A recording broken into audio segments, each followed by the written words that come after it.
It's my feel-good breakfast show. All right, let's keep a cool head. Okay, let's keep our wits about us. As we head into the Easter festivities, it's time to lock in those budgets. But what are the absolute essentials and what could we maybe do without? Oh, goodness. Without? I don't know what that word means. No, we're about to find out in a round of a rapid fire Easter essentials versus non-essentials this Easter.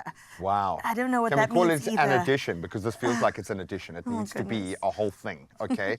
Because I don't think many of us do budget going into Easter, which is maybe the problem. A pick will come up on the screen and we're going to decide if it's considered an essential or non-essential item. And we're going to give ourselves no time to think about this. So we're going to look at both Easter essentials versus non-essentials. I'm going to say that's an essential because it's an Easter egg bunny. It's essential, or is it?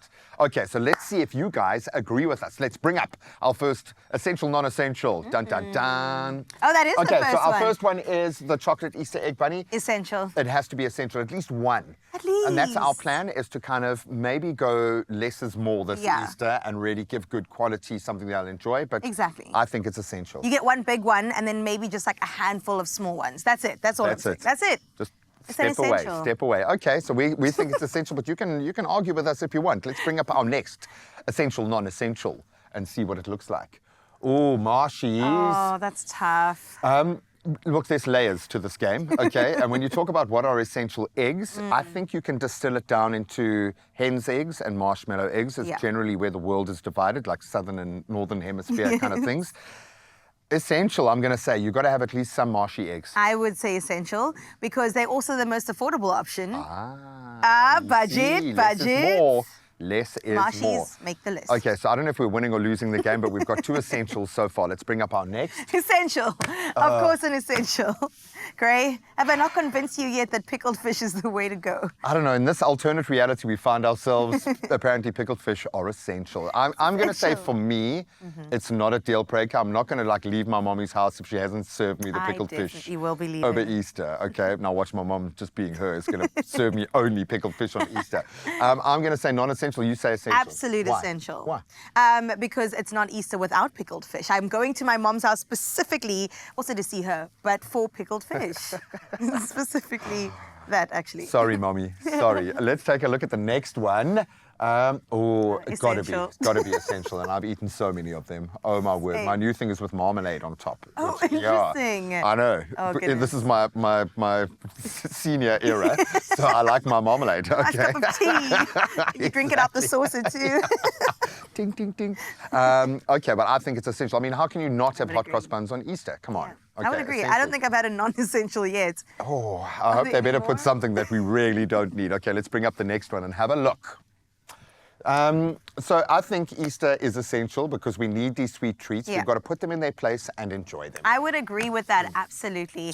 Well, let's get into it. When it comes to occasions, we all want to spoil our kids, but also our loved ones. So how do you do that within your means, considering we've just said all of that is essential? We are, and I'm learning this more and more with my kids, involve them in the decision-making process so they can be represented in the answer, because then they're going to be a lot more comfortable with it. But you also set a rhythm, and unfortunately, we are big on occasions, and the ritual around occasions, really essential. You want to have big moments.